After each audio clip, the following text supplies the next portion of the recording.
But first, now, I'm not old at 49, but then I'm not young either. And I think I've felt older than ever in recent days as I've watched waves of hate and loathing roll across Western countries like ours. And I think I said to my mum last night, I'm glad I'm not going to be around in 100 years to see the sort of place we're becoming. Sounds sad, I know, sounds pessimistic. But unlike those who want to wipe away our history or worse, to rewrite it, if you know your history, you'll know of many great civilisations of the past laid to waste because they failed to heed the lessons of time.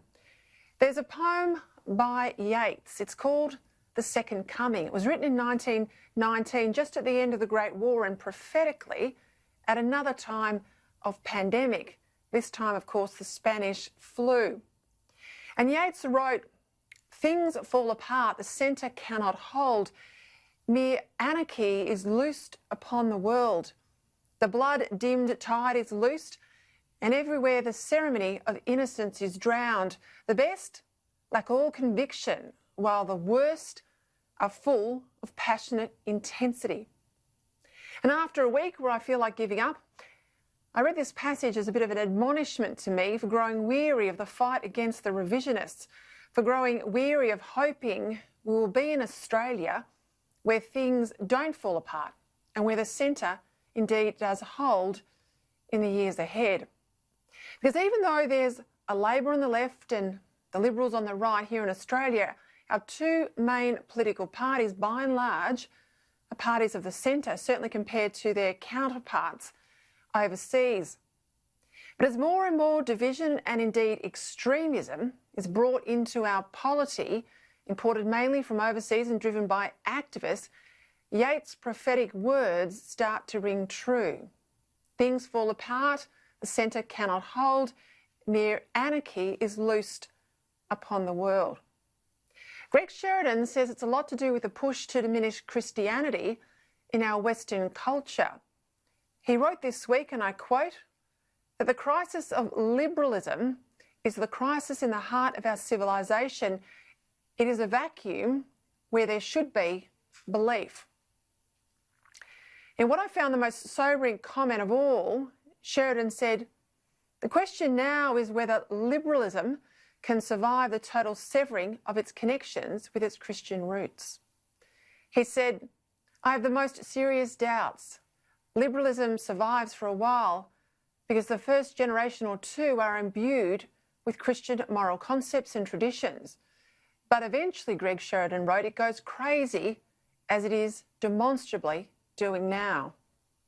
When George Orwell wrote his political masterpiece, 1984, many read it as an expose of the dystopian world behind the then Iron Curtain.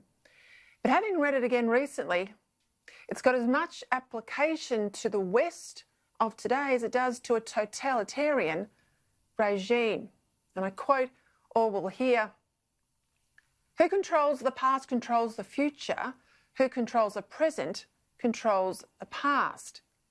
He wrote too, every record has been destroyed or falsified, every book rewritten, every picture has been repainted, every statue and street building has been renamed, every date has been altered, and the process is continuing day by day and minute by minute.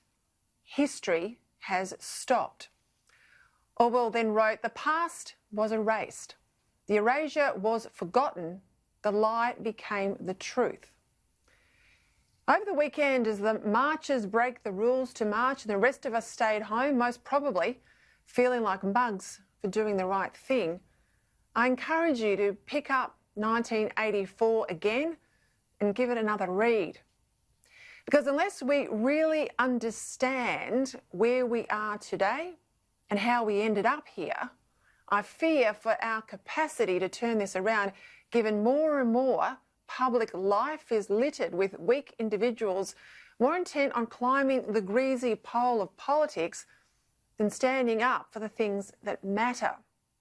Statues toppled by mobs, films banned, police defunded and disbanded. What's next? A torch to our libraries? A funeral pyre of books? And as a police officer in New York said this week, all the while our legislators stayed silent. By defacing Winston Churchill's statue in Parliament Square in London, the rioters, to my mind, didn't advance their cause. Ignorant of history they proved themselves to be. Their vandalism of Churchill's monument did sadly remind many of us of the calibre of politician now lost to us. And for that, we are all the poorer, statue or not.